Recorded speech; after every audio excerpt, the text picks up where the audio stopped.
Peach. You want to say good morning, everybody? There we go.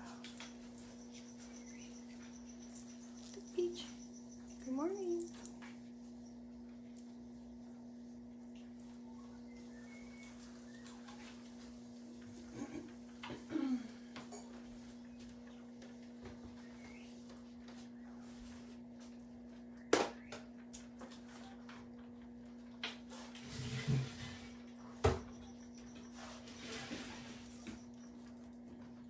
Poppy. There you go.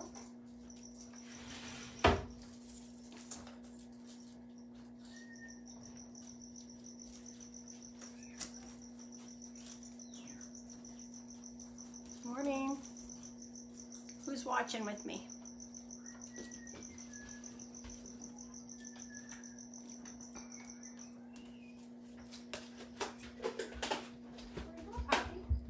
Up and over.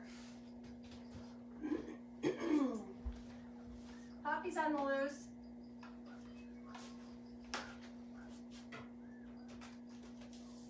Okay. I'm still getting everybody up. Turn on some lights here.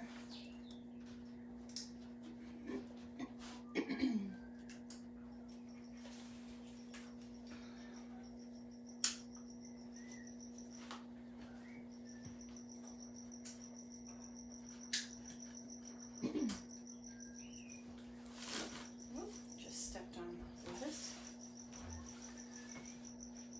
Morning, everyone. So today I'm going to show you a couple of other weird things I have in my room.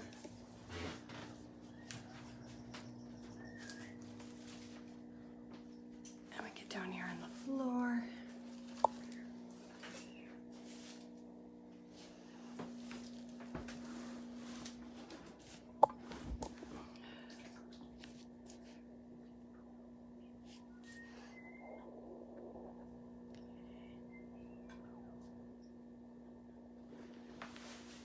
Oh, Doug's watching. Hi, Doug. Well, today we're going to talk a little bit about fears, because some fears are good for us and some fears are not so good for us. So I have behind me here, look at this. This is a bald-faced hornet's nest. Now, most people immediately are afraid of hornets, and I wasn't, because from all of the years that I was gardening, I would be working in amongst all of these bees and wasps, and as long as I was really calm and didn't run or flail my arms, then I was okay. And I would be working right next to this vine I had called a porcelain vine, which I no longer have, but I would have bald-faced hornets all over it, and I never got stung. They never chased me. It was no big deal. I was calm. And I know they have these really cool nests, and so I saw one starting on one of the planters outside of my house. And I thought, well, that'd be kind of cool, because in the wintertime they die, and I would be able to collect a really beautiful, pristine nest. But one thing happened when they were working in the yard. They're doing their thing, they're minding their business, and there wasn't a problem with the nest as they were building it. When they were little, it was no big deal.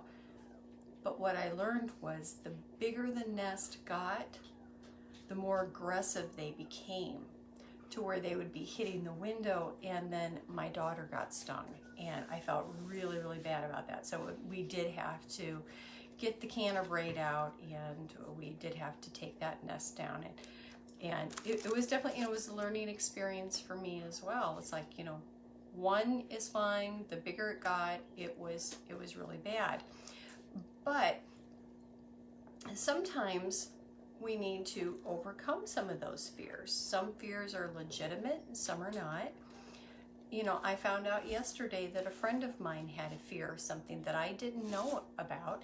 And for some people, it may seem like a silly fear, or they don't understand it. And people have fears, and that's just what they are. And so we respect that person. You know, there's even a fear of butterflies, lepidopterophobia. And people go, what? People can be afraid of butterflies? Yes. And it's a legitimate fear. And so I don't want to try to traumatize anybody by throwing butterflies at them if that was the fear that they have. So, you know, I think part of that is because a lot of butterflies have an unpredictable flight pattern and they just kind of flutter all over the place and people don't know where they're going, and that is a true fear. So like where we have the hornets, this is definitely one of those that you should use some caution with. But things like bumblebees, you can get pretty close to those. You can do like a little high five to them. It's kind of cute, but just remember to move really, really slow and be very calm. But one of the things I like to do is, if you have a fear, to try to observe something and learn something about it. And even with people, we can have fears of people. We don't understand them. And if we try to understand where that person is coming from, what their life experiences were, and then sometimes that fear is changed then into understanding, and that's far better. So with the bald-faced hornet nest, I always thought, I wonder what it would be like to be a hornet or a wasp and live in something like this. What does it look like from the inside? So I had this beautiful nest here, and I keep that on display here in my room. You see there's the entry point right there, so they would go in. But if you're a little kid or something, can you imagine what would it be like to crawl in that little hole, and then what does it look like once you get inside? And how are they made? So they are made by the wasp or hornet going to a place where it's a little bit muddy. And I'm trying to get this as close as I can to you guys so you can see it. And they will get some mud in their mouth, and then they'll come back, and then they will go to where they are, and then they go, and they lay down the mud in a semicircle. They just kind of go around like that. So if you look closely here, you can see that there's lines, and that's because they've gone to different places to get the mud, and it's a little bit different color, and you can see the little semicircles up there. And then they will lay it on thin, and another thin layer, but you can see all the different layers right here. So I found another nest, and I decided to open it up so that you can see what it looks like inside of a bald-faced hornet's nest. It almost reminds me of kind of like a cake in there. So it has little tiers, little levels. So they would start by the little place that they attach their nest to at the top, and then they have almost like this little honeycomb kind of thing there. And then they have spaces, and that's going to be so that they can be ventilated properly. You see right there, so like here is something that you would probably recognize right there. So these right here would be where the eggs are laid, and then so when the little larva is growing in there, it will actually cap itself up in there before it is ready to emerge as the hornet.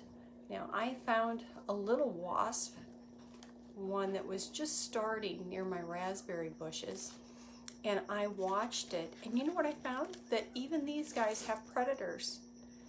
And believe it or not, they were ants. So there was a whole line of ants that was going up to where the hornet's nest was being made, or a wasp nest was being made, and it was eating the larvae that were inside there growing. So even they have some predators. You can see here there's all different kinds of things in this. There's a stick right there. I like this because it has the leaves in it still. So all kinds of really cool things.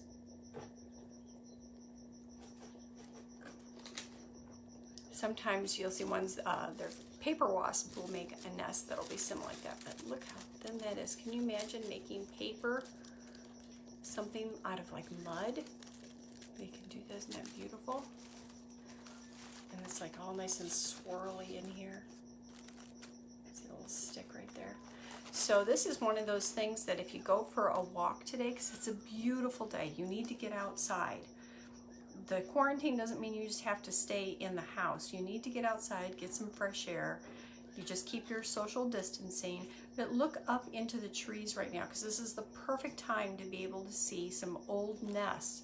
And you'll go around, you'll see something like this. You might see a squirrel nest. See, the squirrel nests are very visible right now. And a squirrel nest is called a dray. And a squirrel will have a couple of them in a little territory, and they'll go from one to one. Or so a lot of animals will do that where they have multiple homes. So you can go and you can see something like that. So that's what I want you to do today. Go for a walk. I'm going to probably do a little bit of gardening. And then tomorrow we're going to read a book. Now remember I said that I was going to give people a heads up. Remember we're talking about fears a little bit today? That I am going to, I'm going to tip that up a little bit. There we go. I'm going to bring out a couple of the snakes probably on Friday. So if you have a fear of snakes, I'm just giving you a heads up that that's what we're going to be doing. I have two of them. I have a ball python named Lucille Ball, and I have a king snake named Noodle. So I was going to talk a little bit about those on Friday.